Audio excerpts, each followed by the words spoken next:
Imagine having $1.6 million worth of Bitcoin. Not $100, not $10,000, $1.6 million. And then one day you wake up, check your wallet, and it's gone. I'd probably stare at the screen for about 30 seconds, thinking, okay, maybe my internet is just broken. But no, the Bitcoin is actually gone. That happened to Jonathan Goodman. And here's where this story gets really uncomfortable. Jonathan wasn't some guy clicking random links on Telegram at 3 a.m. His Bitcoin was stored using a Coldcard hardware wallet, offline, secure. The whole point of a hardware wallet is basically, congratulations hackers, you can't touch my Bitcoin. Except, apparently, hackers weren't the only problem. The vulnerability was connected to the code involved in generating the wallet's seed. And that creates a very uncomfortable question. What if your wallet is perfectly secure today, but the weakness that matters was created years ago? That's where AI enters the chat.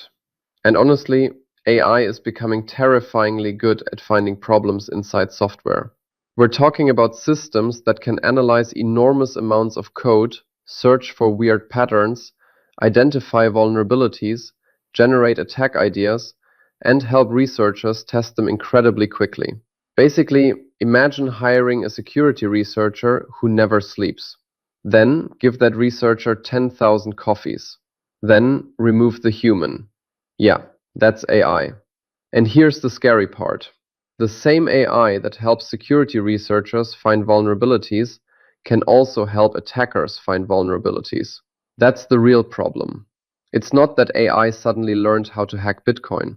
It's that AI is making the process of looking for weaknesses dramatically faster. And Bitcoin has a lot of software around it.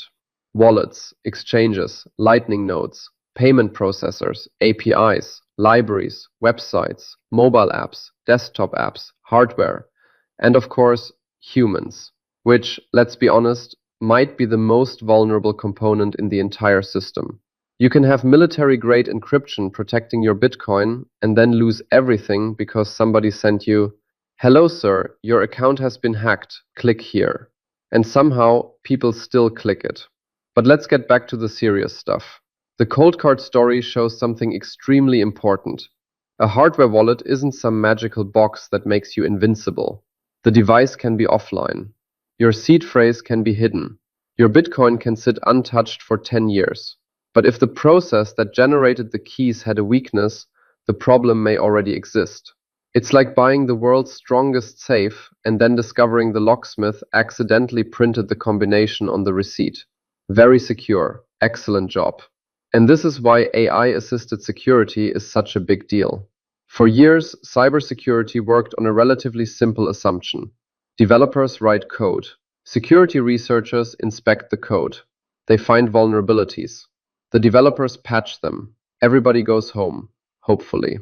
But AI changes the speed of this entire process. Instead of one researcher manually going through thousands or millions of lines of code, you can have AI analyzing huge amounts of software incredibly quickly. And attackers have access to the same technology. That's where the race begins. Who finds the vulnerability first? The defender or the attacker? And we already have examples showing just how powerful this can become. Take Boltz. Boltz is part of the Bitcoin ecosystem, and its story shows another side of the problem. The issue isn't only, can someone steal Bitcoin? It's also, what happens when developers discover serious vulnerabilities and realize the software they're responsible for is becoming extremely difficult to secure? Because shutting something down is sometimes safer than pretending everything is fine. And that tells you something. The ecosystem is becoming more complicated. And complexity is basically a buffet for security vulnerabilities. Every new feature creates another thing that can go wrong. Every integration creates another potential attack surface. Every dependency creates another piece of software you have to trust. And now we're adding AI to the mix. Fantastic. What could possibly go wrong? Well, a lot. Security researchers are increasingly using AI to discover vulnerabilities that humans missed. And according to reporting from Forbes, AI security systems have been finding huge numbers of serious vulnerabilities in software. In one particularly alarming example, researchers reported finding 85 critical vulnerabilities within just 24 hours. Think about that for a second. 85 in one day. Imagine discovering 85 holes in your house. You fix one. Then somebody says, "Great news, we found 84 more." At that point, I'm moving. I'm selling the house. I'm moving to the mountains. And I'm becoming a goat farmer. But software doesn't work like that. By the way, we've built a community where we work together, test prop firms, split costs, expose scams, and help each other avoid losing money.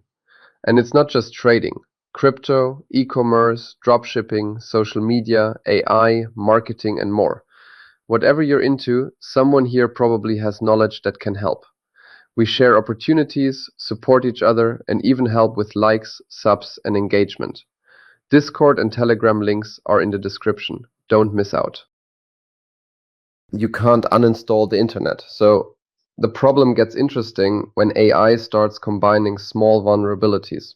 One weakness might seem harmless, another might seem harmless, but put them together and suddenly there's a way in. And that's the real danger.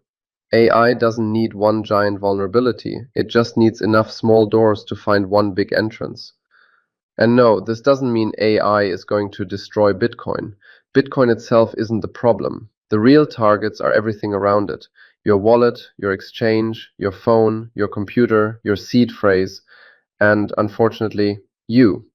Because you can have a $10,000 hardware wallet inside a titanium safe and still lose everything by typing your seed phrase into a fake website. At that point, Bitcoin isn't the problem, we are. So don't panic and sell your Bitcoin because of this video. Just upgrade your security. Keep your wallet and firmware updated. Protect your seed phrase. Never put it online, in cloud storage, email, notes, or send it to anyone claiming to be Bitcoin support. Nobody needs your seed phrase. And please don't screenshot it. Your phone already knows way too much about you. It doesn't need your Bitcoin too. Also, be careful giving AI access to your money.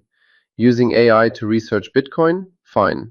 Using it to analyze code? Great. Giving an AI agent permission to move your Bitcoin? That's basically saying, "Hey robot, here's my money, please behave." And software doesn't need to be evil to make a very expensive mistake. But here's the good news. AI can also protect us. It can scan code, find vulnerabilities, detect suspicious activity, analyze malware, and help developers patch problems before attackers find them. So AI isn't necessarily the villain, it's the acceleration. The security race is simply getting faster, and whoever finds the vulnerability first, the attacker or the defender, gets the advantage. That's why the real lesson from Jonathan's $1.6 million loss isn't that Bitcoin is broken, it's that security has to evolve. Your Bitcoin can be offline, your hardware wallet can be locked away, and your seed phrase can be hidden. Yet the weakness could have existed long before you ever knew about it. AI doesn't need to break Bitcoin itself. It just needs to find the weak points around it. So don't just ask, is Bitcoin secure? Ask, is everything I use to access my Bitcoin secure? Because in the age of AI, that difference could be worth millions. And the AI security race isn't coming, it's already here.